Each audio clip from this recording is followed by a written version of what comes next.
Today's scripture reading is from Genesis 1, 26 through 28.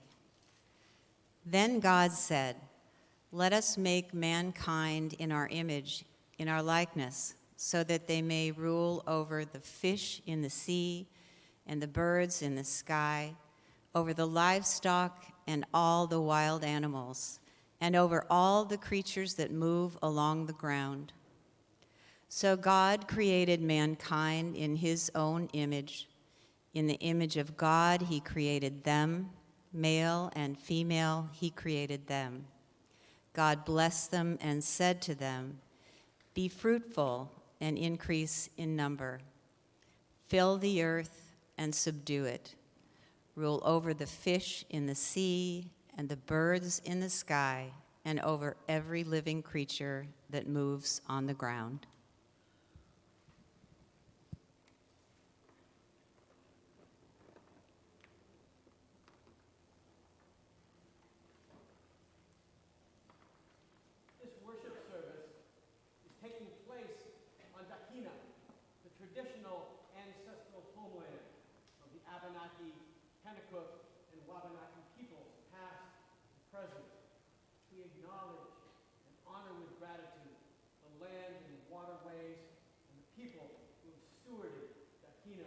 Throughout the generations. Good morning. Good morning. I'm honored to have been invited. Didn't miss much. It's all good. I'm honored to have been invited to help lead worship this morning and open a conversation which I hope extends into our time after worship and in the weeks and months beyond. My name is Grabill, and I am the Associate Pastor of the Church of Christ at Dartmouth College, United Church of Christ, an open and affirming creation justice congregation of the UCC. That's a lot to get onto a business card, and it makes for a really long email address, but at least you know where we stand as a church. I've been a member of the church for 33 years and been a staff member for 12, and I've been ordained for 6 long years. Being an associate pastor means that I get a little leeway to travel around and preach elsewhere. And I've been fortunate to preach 4 times in the last 2 months at other churches and talk about church and climate. It's part of my work as chair of the Environmental Justice Mission Group of the New Hampshire Conference of the United Church of Christ. I also work for the New Hampshire Conference as a dean at Horton Center in Gorham, the amazing summer camp sponsored by our conference. Even if you know about Horton Center, I would like to present a brief report from a place that does outdoor ministry about as well as it can be done. This was our 2nd summer back in person on Pine Mountain, following an innovative Horton Center at Home online church in 2020, when all camps were shuttered because of COVID. A year ago, we went back to camping in person, and we had masks, and we had protocols, and we kept each other safe. And this year, we had another safe session with fewer encumbrances. Enrollment at Horton Center has climbed steadily. Camp is back from the brink, thanks to the support of trusting families and many supporting churches and our conference minister, Gordon Rankin, who truly believes in the power of outdoor ministry. That's a belief I share strongly, and it's one of the ways that church communities can become greener. It's simple. Send your kids to Horton Center. If you want your kids to grow up as fierce protectors of the planet, they first have to fall in love with the natural world. And the lives that children are living these days make that harder and harder for that love to develop. Generations of children are growing up with nature deficit disorder, deprived of the contact and understanding of the natural world that comes as part of past generations. Not so much now. This plugged-in generation has learned to bypass and avoid learning to live and in love God's creation.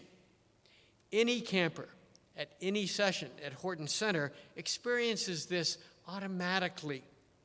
Scientists have now documented the value of forest bathing, suggesting that even an hour-long walk in the woods lowers blood pressure and reduces anxiety.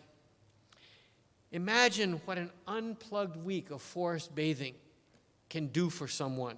Imagine how much better your Sunday school is when your chapel has a sweeping view of the mountains and you can sleep under the stars and swim in a rushing river and stare regularly into a campfire, singing camp songs and church songs that will become a beloved part of your life.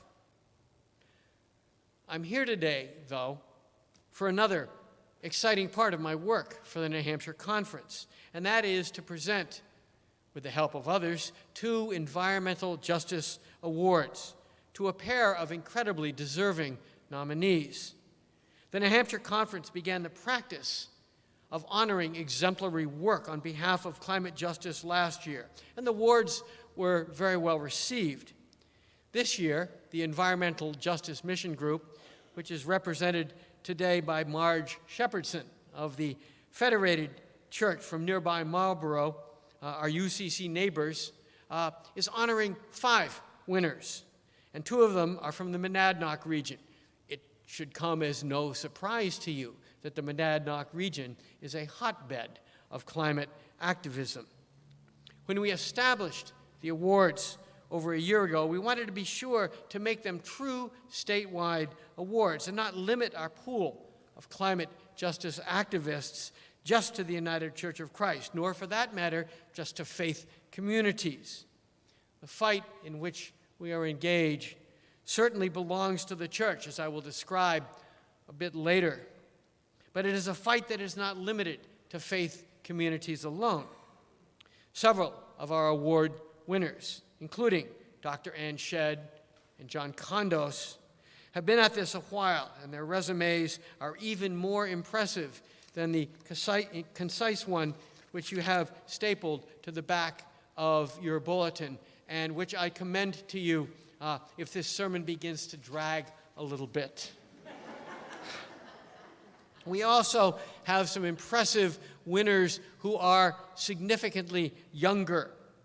One of this year's winners is Lydia Hansberry. Remember that name. Lydia's middle name is next Greta Thunberg. She was awarded a National Climate Justice Fellowship by the United Church of Christ's Creation Justice Council. That's the same group that oversees the Creation Justice Church program, which Keene might want to investigate. Lydia was one of 3 grant recipients nationally, chosen via a rigorous process, and she has now completed her fellowship work, designing a curriculum for Horton Center. Many camps offer nature education superbly. Pastor Cindy and I know one in particular that does nature pretty well. But few do it through the lens of the moral challenge of climate justice. The curriculum Lydia has developed will be made available to many camps, not just in our denomination, and there have already been inquiries. So I'd like to talk for a brief moment about climate justice. One of the first steps, of course, is to understand the magnitude of the problem, and I will borrow an appropriate topic sentence from the author David Wallace Wells.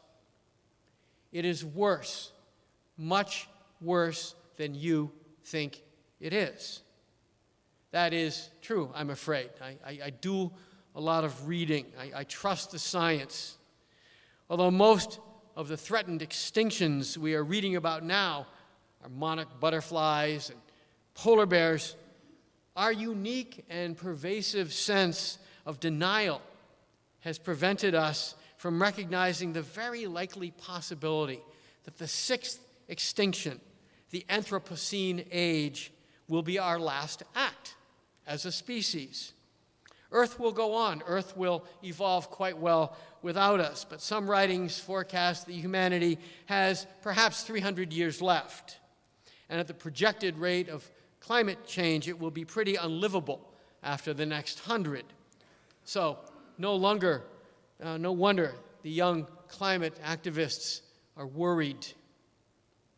When I preach on climate, I always limit my graphic examples to things that have happened in the last week.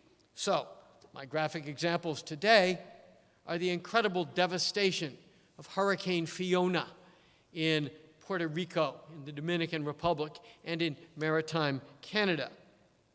I'm also considering the next one in line that will become Hurricane Ian and batter the Florida Gulf Coast, and then who knows where. I preached 2 weeks ago, and it was the floods in New Mexico and Texas and Mississippi. You remember those floods. You remember the water supply in Jackson, Mississippi, and particularly Pakistan, where almost 2,000 people have died. Almost 30 million people have been displaced. When I was preaching last month, the topic was the floods in Kentucky. You remember the floods in Kentucky, the fires in Nevada. At the start of the summer, I was talking about the floods in Yellowstone National Park that nearly wiped out all the entrances in and out of the northern part of that national park. Unprecedented 500-year floods. I could go on. The 100-degree temperatures in England, the unfathomable heat wave in India. You get the idea. Addressing this is without a doubt the work of the church. It is as basic as Jesus' gospel message to care for all creation, and we are part of that creation. It is as basic as loving our neighbors. Not only can we bring the strength of community power to that fight, as it was done when we confronted slavery, when we confronted segregation or injustice to the underserved, but we can also do so as part of the process of recognizing and undoing the harmful work of the church in creating the problem in the first place over the centuries. It was the church that created the doctrine of discovery. You can look it up, which set in motion the age of exploration, the age of extraction, the age of slavery. It was the flawed interpretation of the scripture that you heard Dee Robbins read this morning from Genesis that told us to subdue the earth, that told us to exercise our power over the earth. And we can see the results that are manifest. We made gods of ourselves. And with the help of the church, we set in motion the systems that are threatening our existence. The church helped us get into this mess, and we are obliged to acknowledge that this is the first step in beginning to reverse our course. There is another role for the church in confronting the climate crisis that the church and all churches are very capable of fulfilling. We are all, every one of us, weighed down by grief, which is at very least undergirded by the knowledge of the climate crisis. Part of us is very good at daily denial, not unlike the example that's been given of the frog. You put the frog in the cold water, you put the water on the stove, and you slowly turn the heat up, and the frog's not worried because day to day it's all going good, but you know what happens.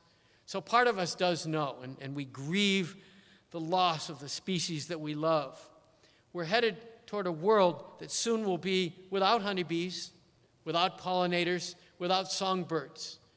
We've lost maybe a third of all insects. Third, we grieve for the children and the grandchildren that will inherit a diminished and challenging future that they did not create. We grieve for what might have been. Our species has the capacity to do so much, and in the end, we may be undone by our unchecked greed and arrogance and self-interest. Churches know how to cope with grief, and this is a task that can produce understanding and even hope. And I'm ending with hope. I'm ending with hope. I know we may be doomed, but that is truly beside the point. It's what we do with the time we have left that matters. If we engage as individuals and communities to mitigate the impacts of climate change, if we recycle, if we work toward climate justice and sustainability, if we educate ourselves about the intersection of climate justice and racial justice, if we lobby, and if we write letters, if we show up on the street with signs, and if we vote, we install solar panels, pressure banks to stop funding fossil fuels, we can make a huge difference. We can make our dying planet a much better place. We can offer palliative care for our species and for our planet. It's a unique and badly needed role for the church, for our church. Engaging in the work of climate justice can bring benefit to faith communities. Young people leave churches that are not relevant to the topics that they are vitally interested in, they care most about. Young people are attracted to churches that take stands on issues of importance, and they're willing to work for justice. The young people that I've worked with ask hard questions, and as we have observed, and as I have noted, they are angry about the world that they've been handed. But anger and grief, once engaged, once the work toward justice begins, there is room and time for real hope. I derive my hope from the work of Dr. Ann Shedd and from John Kondos and for the many, many other climate justice activists in our faith communities. The church has been wrong in the past, but now is the time for righting wrongs and working in community and living into the gospel message of creating the beloved community. I'm excited to walk with them and with you on that journey, and I hope we will all find ways to share this work. Amen.